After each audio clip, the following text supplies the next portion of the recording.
Carteira do canal, parte 3. Como foi outubro? Outubro foi um mês extremamente tenso para todo mundo. E neste vídeo vamos falar um pouco mais sobre os principais acontecimentos, tudo que impactou a nossa carteira. Bora lá? Primeiro vamos falar do cenário. Tivemos aí o início de uma guerra, grande guerra em 2023, outra guerra também, né? Começou aí dia 7 de outubro, durante uma ofensiva surpresa aí, coordenada por grupos militares palestinos, já percorre aí quase um mês. A guerra que teve aí início justamente em um momento tenso, em que outra guerra já ocorria e continua acontecendo. Acabou que o noticiário se voltou também para esse outro acontecimento, até porque também há uma aflição por ser um país aí bem próximo dos Estados Unidos, e também um medo do mesmo formato que aconteceu na época do presidente Bush. Mas, falando de outros itens aí, dados do desemprego, né, o emprego aumentou, superando todas as expectativas que a gente tinha, então é o CAGED que eu estou comentando. E fechamos outubro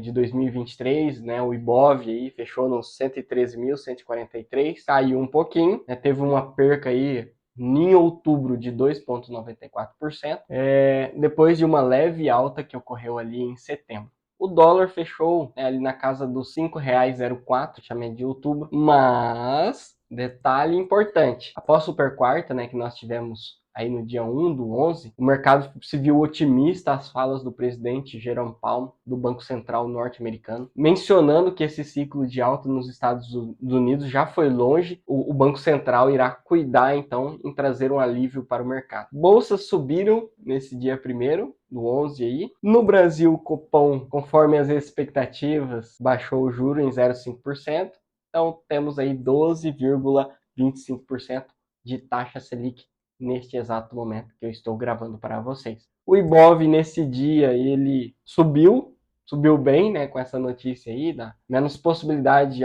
alta de juros nos Estados Unidos e redução de taxa Selic aqui no Brasil também. E o real teve o seu melhor desempenho de moeda no dia 1º/11 do mundo. E o dólar, consequentemente, caiu e nosso real, então, se valorizou. Dessa forma, então, fechando abaixo dos R$ 5, em torno de 4,97. Mas vamos falar da nossa carteira de investimentos de outubro. Meu Deus do céu! Em outubro fizemos uma movimentação aí de quase R$ 1.000, olha só, estamos evoluindo. E aí ao longo aí compramos alguns ativos que todas as compras do Home Broker estará no final do vídeo ali, para facilitar, mas nós vamos falar sobre todos os ativos que foi adquiridos. Proventos.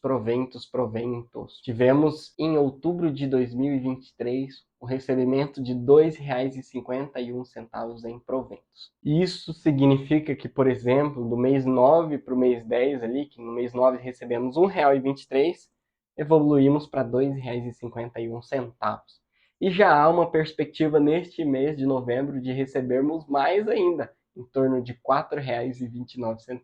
Né? Então, os nossos proventos estão chegando, os dividendos estão vindo efetivamente para nós. A principal classe de ativo que pagou em outubro foi BCFF 11, em torno de 60 centavos, HGLG 11 pagou R$ 1,01, B3S3 pagou 20 centavos e MXRF pagou 70 centavos. Nossa bola de neve já está no caminho, os proventos estão chegando. Nossa carteira, conforme a gente comentou em vídeos anteriores, estava pouco diversificada e em outubro, então, nós entramos com aporte para poder fazer essa diversificação melhor para ativos. Tivemos 2 ativos de renda fixas incluído, um Fiagro e uma nova ação, que eu vou explicar para vocês, que entrou no nosso portfólio da carteira. A nossa composição hoje dos nossos ativos de investimento, como que nós estamos distribuídos, né? Nós estamos, então, estamos com 43,5% em ações, 17% em renda fixa, no caso um CDB, nós iremos falar mais. Tesouro entrou também com 15% na nossa carteira, fundo de investimento com 15% e um Fiagro com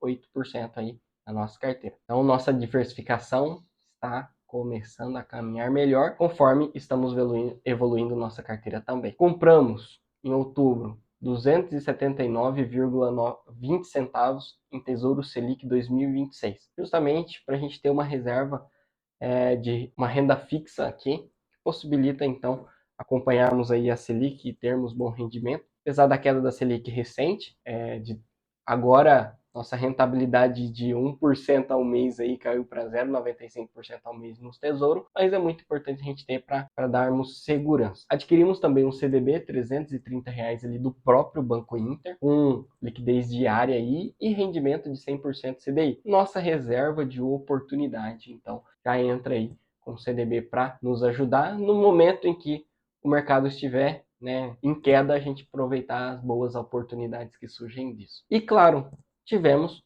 um novo Fiagro. Fiagro é um fundo de investimento que investe em ativos do agronegócio, como imóveis, terrenos rurais, participações em empresas agrícolas, crédito do agronegócio, dentre outros, né? E ele oferece algumas vantagens e por isso a gente também fez a aquisição.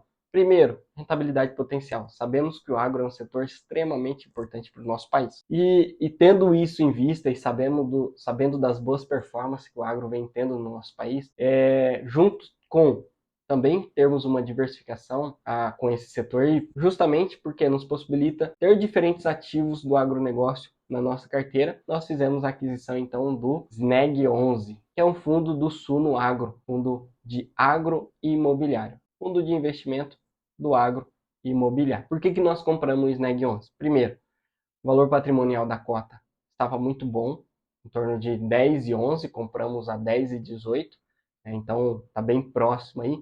Está com PVP, né, que é o preço sobre o valor patrimonial aí, é um indicador que informa se o valor do ativo está caro ou está barato. Abaixo de 1, né, 1,5 é considerado barato pelo mercado. Acima de 1,5, 2, 3 é considerado caro. E neste caso, esse ativo está em torno de 1,01. Então é um ativo excelente. Tem boa liquidez diária, apesar de ser um fundo relativamente novo, de 2020, ele tem uma boa liquidez ali, com bastantes cotistas também que usam dia a dia. E fator importante que nos levou também a essa decisão foi dividendos. Nossa carteira focada em dividendos, porque dividendo é o que coloca dinheiro no nosso bolso. E esse fundo imobiliário do agro aí, né, Fiagro, está pagando em torno de 1% ao mês na média, varia um pouco mais, varia um pouco menos, e o dividend yield dele, então, de em torno de 13,67%.